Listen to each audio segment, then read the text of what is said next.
واش كتربي ولدك بالخوف ولا بالاحترام؟ ملي كنتي صغير واش كتعقل هذاك الاحساس فاش كون كيغوس عليك شي حد كبير؟ القلب كيدق، الدماغ كيتشلل، ما كتبقاش عارف واش تبكي ولا غير تسكت باش دوز العاصفه.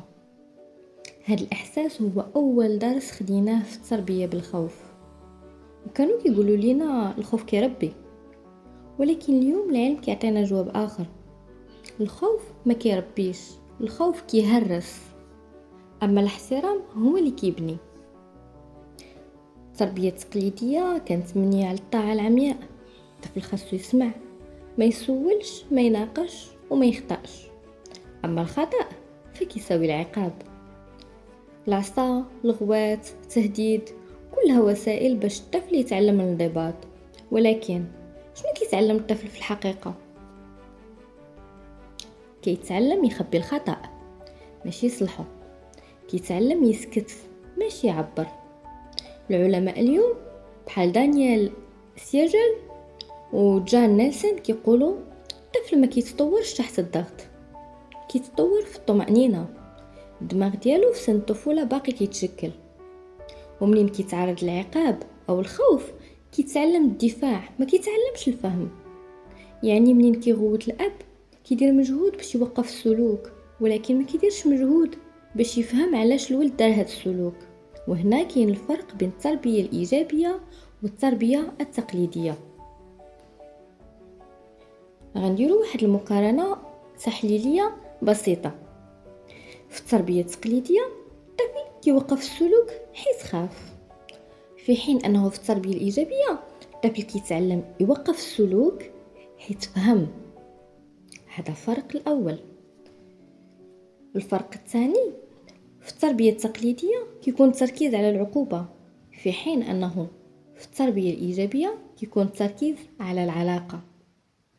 اما الفرق الثالث، في التربيه التقليديه كنشرح ليه من بعد ما نغوس عليه، ونقدر ما نشرحش ليه، في حين انه في التربيه الايجابيه كنفهمه ونشرح ليه قبل ما نغوس عليه.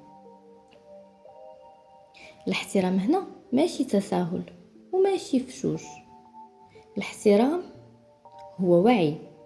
والتربيه الايجابيه ماشي تربيه بدون حدود، هي تربيه فيها حدود بانسانيه.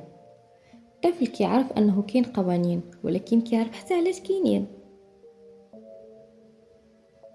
الخبراء كيقولوا ان الطفل اللي كيتربى في الاحترام كيتعلم التعاطف، كيعرف يتحكم في مشاعره، كيولي مسؤول عن التصرفات ديالو، عكس الطفل اللي كيتربى في جو ديال الخوف، كيدير اخطاء في السر، كيتعلم يخاف من الغلط اكثر مما يتعلم منه.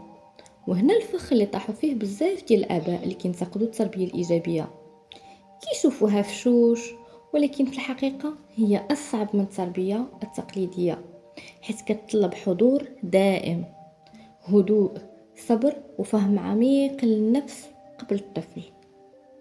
فاش كنبدل الخوف بالاحترام كنعلم ولدي يكون انسان ماشي تابع او متمرد.